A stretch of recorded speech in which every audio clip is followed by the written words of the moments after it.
Good morning, Viking Nation. We're the Blue Crew News. I'm your host, Holden. And I'm your host, Alex. We hope you had a great spring break and you had a good time. And we want you to drop a comment down below saying what you did over spring break, something exciting, something fun. And we got a lot of important events coming up this week, so please stay tuned to figure out what they are. On school news. Good morning, Viking Nation.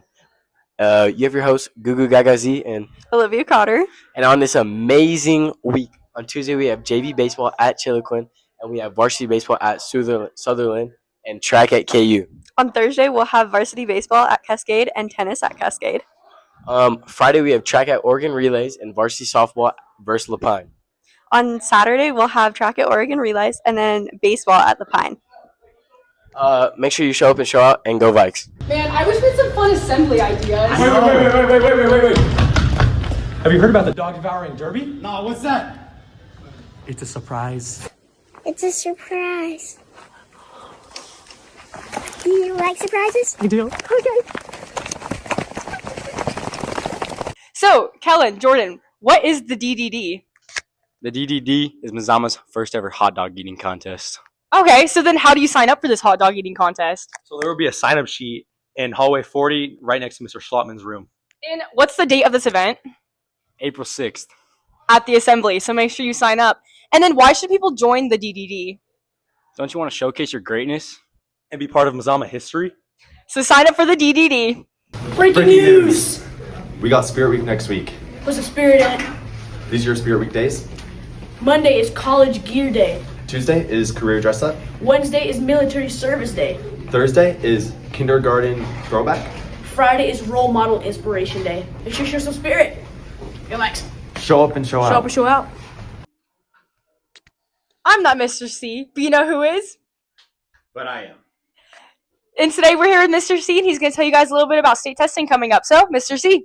Yes, Viking Nation, it is coming quickly. That time of the year when we start state testing. So want to give you guys a heads up and tell you a couple things about the benefits of one, not only doing your best on state testing, but passing. So for starters, state testing season starts the week of April 13th through the 17th in science. Science is the first content that all of our juniors will be state testing in. It's then followed up April 27th through May 1st. All of our juniors will state test in mathematics, and then May 11th through May 15th, all of our juniors will be doing their English language arts state testing. Now, a couple things to note in regards to state testing this year. Any student who passes their state test will earn credit. And so what that credit looks like, there are two different scenarios. If you are an honors student needing some honors credits, every state test that you pass counts for a half of credit towards your honors diploma. So if you pass all three of your state tests, you earn 1.5 honors credits. Now, let's say you're a student that just needs some elective credits to go towards your general diploma. Every state test that you pass can earn you half of credit of just a general elective. Now, let's say you're a student who failed math, Algebra 1, your 9th grade year, and so you're a half of credit behind in math. Good news for you is that if you pass your math state test, we can award you a half a credit of math, or if you need half a credit of an English class, if you pass the state test, we can give you half a credit of an English credit or science. So there's an incentive for every single person to do their best and try and pass the state test.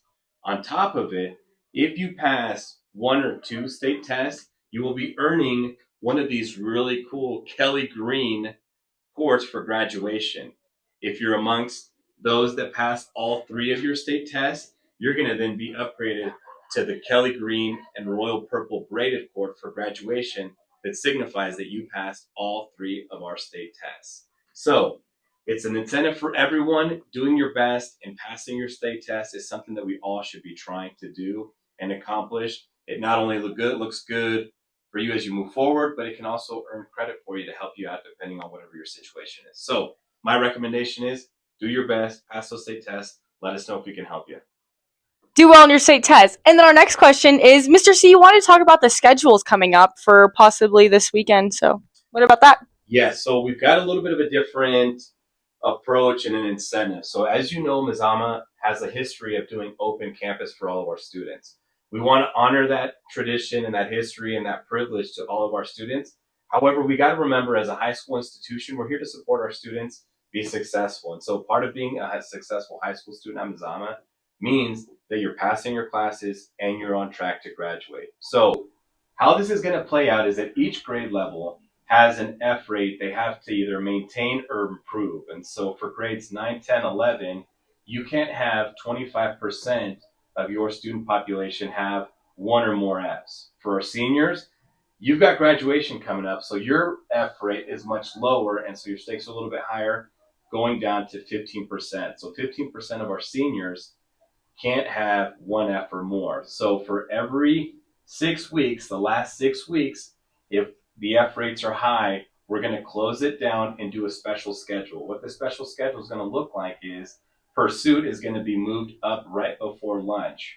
And so any student who has an F will have to stay during pursuit right before lunch. Any student who's passing all of their classes, though, will be released and they won't have to stay for pursuit, meaning you're going to get an extended lunch for that week. Now, Mr. C, what about if none of us all our grades are good, all our F rates are within the acceptable range? That basically means then that campus is open for everyone and we continue to do business like normal. The thing that will trigger, though, the closed campus for our students who are failing is if any of our F rates exceed the acceptable number. If you have any questions, come see me, come see Mr. O'Brien or Dr. Hawkins. Like I said, we want to keep campus open for everyone. This is an awesome history and tradition and privilege that we have at Mazama. We want you to continue to enjoy that, but we got to remember our higher priority is to ensure that all our students are on track to graduate and are passing their classes. Some of us just need a little bit of extra accountability to make that happen, but your Mazama staff, your teachers, your administration, your peers, everyone's got each other's back to make sure that we're passing our classes and taking care of business. Perfect. Thank you, Mr. C. Thank you for watching this week's Blue Crew News. Make sure to dress up for Spirit Week and show up and show out. Have a great rest of your week. And go Vikes.